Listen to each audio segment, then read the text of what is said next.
ఎన్నికలు దగ్గర పడే కొద్దీ టీడీపీ నాయకుల్లో భయం ఎక్కువ అవుతుంది. వచ్చే ఎన్నికల్లో గెలుస్తామా లేదా అని కొందరు నాయకులు భయపడుతుంటే అసలు తమకు టికెట్ వస్తుందో లేదో అని మరికొందరు భయపడుతున్నారు. ఈ క్రమంలోనే కొందరు టీడీపీ నేతలు పార్టీ అధ్యక్షుడు చంద్రబాబును ప్రసన్నం చేసుకునే పనిలో పడ్డారు. దీనిలో భాగంగానే విజయవాడ పశ్చిమ నియోజకవర్గానికి చెందిన టీడీపీ నేత బుద్దా వెంకన్న వినూత్న కార్యక్రమానికి శ్రీకారం చుట్టారు. ఆ వివరాల్లోకి వెళ్తే బుద్దా వెంకన్న తెలియని రాజకీయ అభిమాని ఉండరు.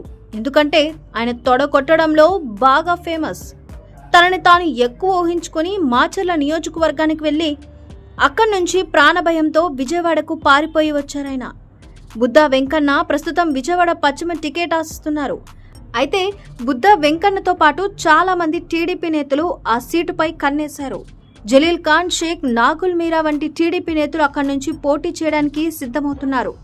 జనసేన కూడా ఈ సీటును ఆశిస్తుంది.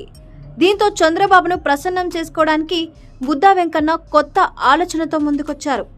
తనకే టికెట్ కేటాయించాలని కోరుతూ చంద్రబాబు పోస్టర్కు బుద్దా వెంకన్న తన రక్తంతో అభిషేకించారు.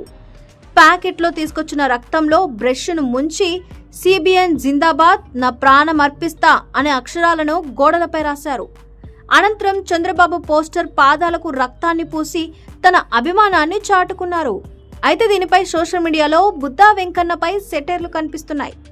సీటు కోసం చాలా రక్తం త్యాగం చేశావని కొందరు అంటుంటే అది కోడి రక్తమా, కుక్క రక్తమో చెప్పలేదు మిత్రమా అంటూ మరికొందరు కామెంట్స్ చేస్తున్నారు. ఏది ఏమైనప్పటికీ బుద్దా వెంకన్న తన సీటు కోసం బాగానే కష్టపడుతున్నారు. ఒకవేళ సీటు దక్కకపోతే ఆయన ఏం చేస్తారో అనేది ఆసక్తికరంగా మారింది.